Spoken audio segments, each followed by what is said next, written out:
Some people take drugs. Some people take psychedelics and they have experiences and they want to say that these experiences are divine, right? And this is well known within leftist culture within North America and Europe, right? You start to get interested in Buddhism, you start to get interested in Eastern religions, you take some psychedelics and then you have your experience with God. How do I know that that's not the same experience that the prophets had or the saints had or stuff like that? Well, let's leave it an open-ended question. How would you know? How would you know that it is? There's a sort of emotionalism and a sort of empiricism that's at play here. And we need to be sure that we put our sensory experience within the right scope, okay? Sensory experience is extremely important. It's the basis of a lot of our knowledge and a lot of our ability to come to conclusions about things, but it's not everything, okay? Just because you feel something doesn't mean it's really there, okay? There's all sorts of things that we can perceive sensually that either aren't there at all, okay, or maybe we're misinterpreting them, okay? And I would put it to the person who has the psychedelic trip, okay, how do you know that that's not the devil? How do you know that it's God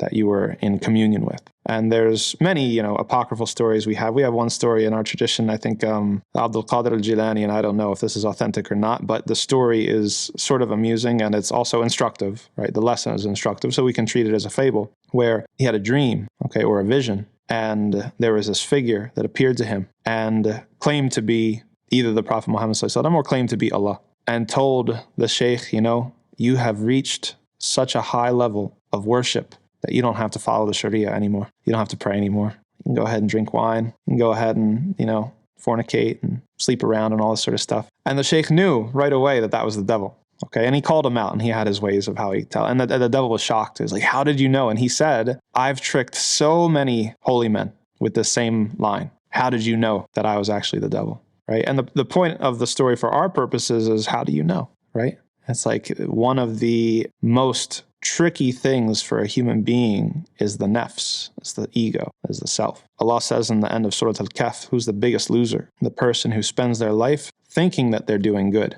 but in reality they're not. So to put all of our eggs in one basket and to double down on sort of our sensory experience and our empiricism and our sort of subjective experience, to put too much credence in that is very dangerous, because we have a conflict of interest, right? Human beings with their egos have a conflict of interest. It serves the self to interpret those things as being close to God, having experience like prophets, having an experience like the saints, okay? And it would be embarrassing and against the self to say, maybe this is a red herring. Maybe this is a dead end. Maybe this is a false pathway. Maybe it seems like I'm benefiting. It seems like I'm progressing spiritually, but really it's just another trap. So we need to be very careful. And at the end of the day, all true faith is about submission. It's not about the elevation of the ego. It's about the submission of the ego, okay? It's in following. It's not in leading. It's not in pioneering a new path. It's in following and submitting. And true faith is a happy medium between affirmation and challenge, okay? It's not just about telling you that everything that you feel and everything that you experience is sacred and good. It's got a healthy dose of, you need to change. You need to think about it differently. You need to step up.